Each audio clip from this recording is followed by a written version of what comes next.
Hey guys, what's up? Here is the Season 3 Battlegrounds announcements, just launched. I did take a quick peek, but I did not look through all of it, so this is going to be my first reaction to this, and pretty much. And I also have an announcement for the individual coaching, and some other stuff at the end of this video. So stay tuned till the end, and we're going to go through all of this.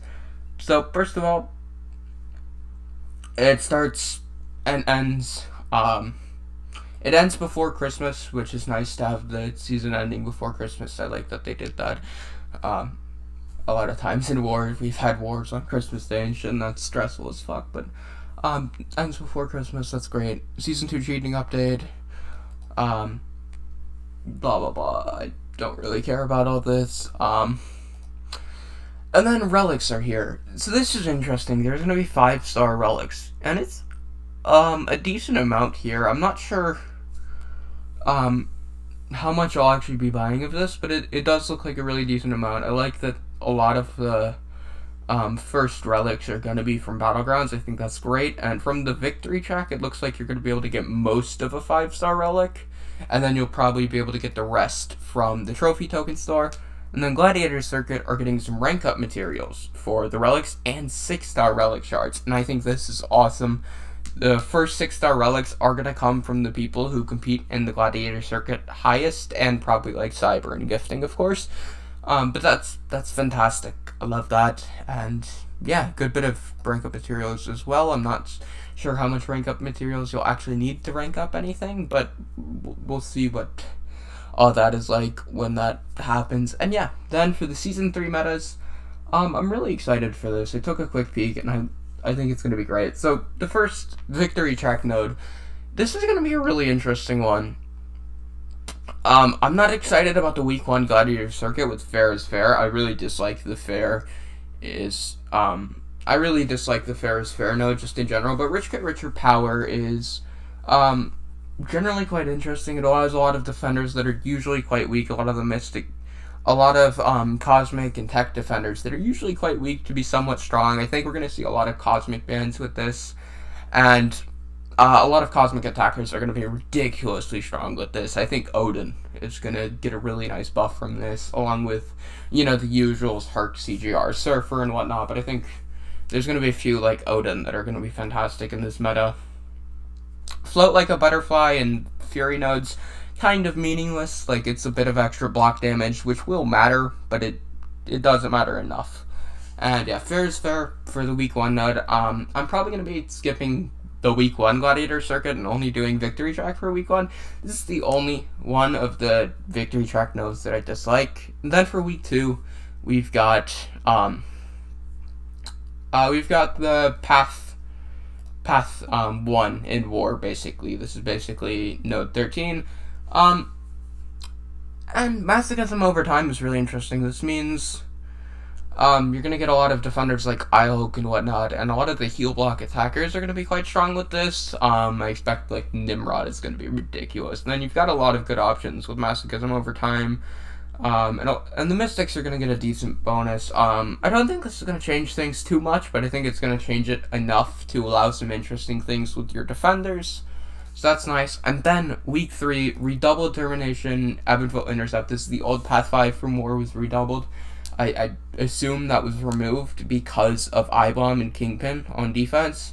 And now there's also going to be like a Tuba and shit. And this is going to be a really wild week. Eyebomb and Kingpin are going to be ridiculous defenders with this. They were, fights that people would just flat out die to in War with perfect counters. So I think those two are probably going to be banned a lot of the time. And Evanflow Intercept in general is awesome. Redoubled Determination I quite like as well. It's one of those nodes where it doesn't completely outright stop you from using someone with bleed or whatever, but it certainly makes it more difficult. Like, you can still use Archangel. Like, you would still use Archangel for like node 39 voids and shit back in the day for War, but it would be a lot harder. And then week 4, Encroaching Root. I like this. I love root nodes. I know a lot of people dislike root nodes, but I personally enjoy root nodes. I think Encroaching is a bit difficult. I definitely think this one is going to be one of the most difficult node sets we've seen so far, just because it's encroaching. instead of, you know, a normal root node that we've seen, like in Alliance War. This is going to be a lot harder than that, but I think this is going to be a really fun week.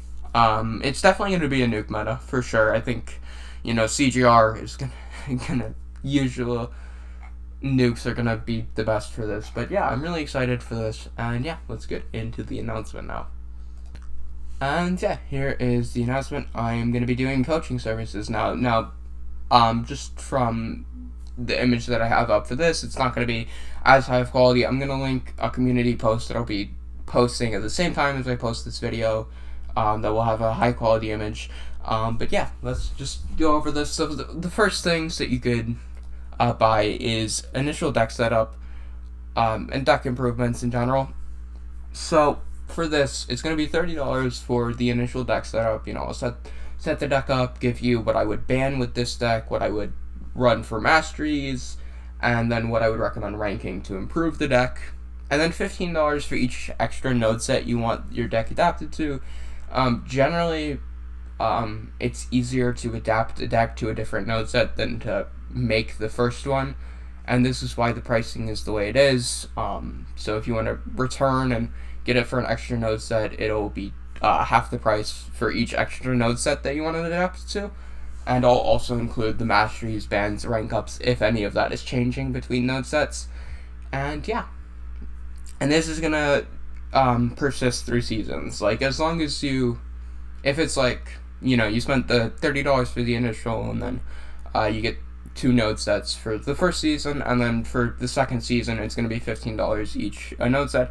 If you come back like 6 months later, your roster is entirely different. We may have to talk and see if it needs to go back to the $30 initial, or if it'll still be the $15, but that's how that works generally. And then for individual coaching support, it's going to be a $20 base fee, so regardless of the length of the call, there will be a $20 fee, and this is to get preparation for whatever I need to coach you on, of course. And this can be a lot of things, really, you know, whether it's battlegrounds drafting, whether you want tips on how to improve your playstyle for battlegrounds, whether you want tips to get better for Alliance War.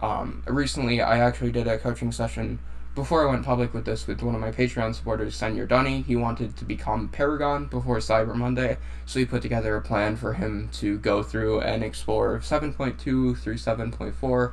I mean, not explore, complete 7.2 through 7.4, and then explore 8.1, got all the paths sorted for him. For Alliance War, I could also give coaching for Alliance War defense and Alliance War attack planning. Now, with these, the thing with Alliance War defense and Alliance War attack is, one, everyone kind of does it differently, and it's hard to promise, like, direct results from Alliance War planning, because it's such a nuanced topic, and a lot of it is very hard to teach and even harder to learn. But I am very good at war planning. I have been doing it since, like, Season 21, and I'm willing to give some pointers, put you in the right direction to learn, but a lot of the learning is going to just be through experience for Alliance War planning, and Alliance War defense changes every single season, so that's kind of an ongoing thing. But if you are interested in Alliance War defense for a season, I can give some coaching on that and some tips. And yeah, that's all for this announcement, and take care, guys.